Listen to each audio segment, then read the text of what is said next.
Hey friends, Dave Burkus here and welcome back to the Daily Burk. Today we are talking about how to ask your boss to work from home. Now the very first thing I'm going to tell you in how to ask your boss to work from home is not to mention the word home.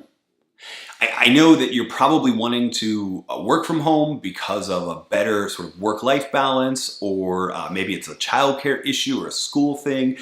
Truthfully, I think most of us need to spend some time working from home just because it's easier to focus somewhere other than the office.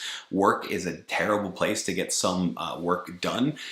But the truth is, I think it's a term that we need to avoid. I looked into several research on this, that especially in differences between men and women, that home term really makes people think that, like, oh, you're just trying to slack off, right? And I know that's not the case, and there are people that are incredibly productive from home. I work from home, and I think I'm okay. I think I'm pretty productive.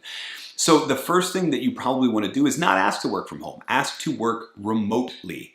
It's a different term. I mean, it communicates essentially the same thing, but it just reminds them that what you're asking for isn't to just be at home in your pajamas doing work, although you might be. It's to be able to do work during those 8 to 5 office hours at a different location. Could be a coffee shop, could be a library, whatever. So ask to work remotely. The other thing is to be sensitive to the two things that your boss is probably going to want to know are not going to suffer: communication and productivity. Right now, there's this unfortunate correlation a lot of times that presence equals productivity, and we know it's not true because we know all of the conversations that happen at the water cooler, the break room, or what have you. But when you are making the ask, you need to accommodate for those two things. So when you ask, explain all of the projects that you're working on, how they would work better if you weren't suffering from office distractions.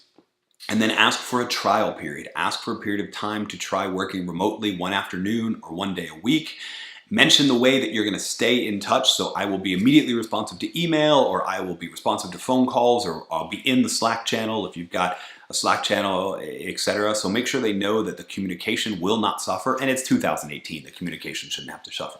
And then the other thing is offer to send them at the end of that remote work day, like a list of here's the things that I worked on and the progress that I made. You probably only have to do that through the trial period. Once we've proven that it's successful, that very first time you do a monthly review or quarterly review, or hopefully you don't have to be in a trial period for a year before you do an annual review. The very first time it's seen as a success, you probably won't have to do that, but make the offer.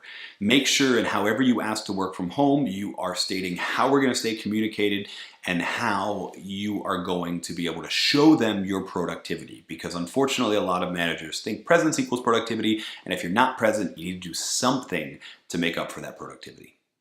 I hope this is helpful. Leave a comment. Let me know, have you been successful making that ask, working from home? What worked for you? Let's share some knowledge on that. And while you are typing that comment, make sure you're followed or subscribed if you're just seeing this video for the first time, because on the Daily Burk, we are posting videos every single weekday designed to help you do your best work ever, and you don't want to miss them.